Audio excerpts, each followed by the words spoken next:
Hello everyone, my name is Upkar Joshi and today we are going to do chapter 5. Expectations are increasing. We are going to discuss insurance plans and investments, within which we are going to discuss whole life and pension plans.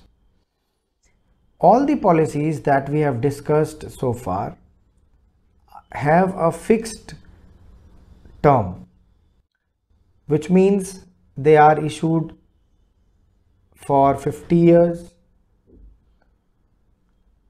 20 years, 30 years, etc. Or alternatively, some insurance companies may issue policies as per policyholder's age. For example, up to age 60 of policyholder's age, up to 50 years of policyholder's age, etc. Now, as we all know that the only certainty in life is death, but the time of death is not known. And due to the extensive research in the healthcare sector, the life expectancy has gone up. Therefore, it would not be unreasonable for a person to expect the insurance companies to cover him or her for his or her entire life, meaning whole life. Further, one may also expect the insurance companies to provide some options like whole life cover for self plus pension post-retirement, or whole life cover for self plus pension for self post-retirement plus pension to the nominee post-death, etc. Well, you would be surprised to learn that these kind of products are also available in the market, and these type of plans are called whole life plans. Though the whole life plans are offered by various insurance companies, but the definition of whole life itself would vary from one company to another, and as a result the whole life plans available in the market ranges from covering one's life from 80 years up to 100 years of age. So to sum it up, we have so far discussed life insurance, term plan, TROP, endowment, money back and whole life. Chapter 6, life insurance and investments, and we are going to study pension plans now. Some people work in companies, for example government companies, and in these companies there is a provision for pension post-retirement and reimbursement of medical expenses post-retirement. On the other hand, a lot of people are either self-employed or they work in the private sector, where there are no such provisions of either pension post-retirement or reimbursement of medical expenses post-retirement. Therefore, they have to make these arrangements while they are still working, and therefore it is extremely critical for us to understand pension plans.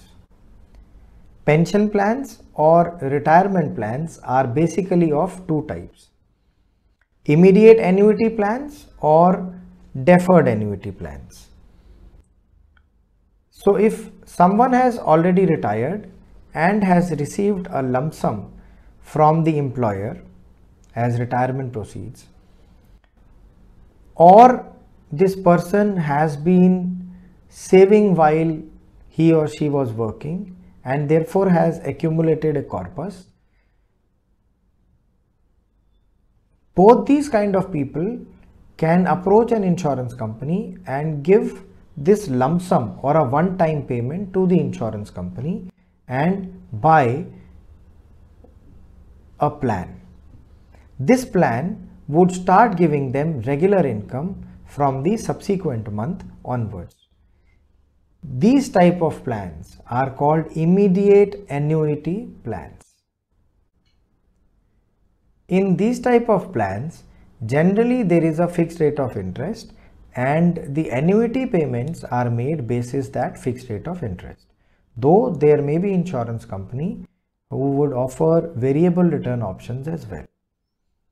These kind of plans would be suitable for either the retired people having a lump sum and desirous of getting a fixed stable pension, or a wealthy person having a lump sum and desirous of getting long-term stable fixed cash flows.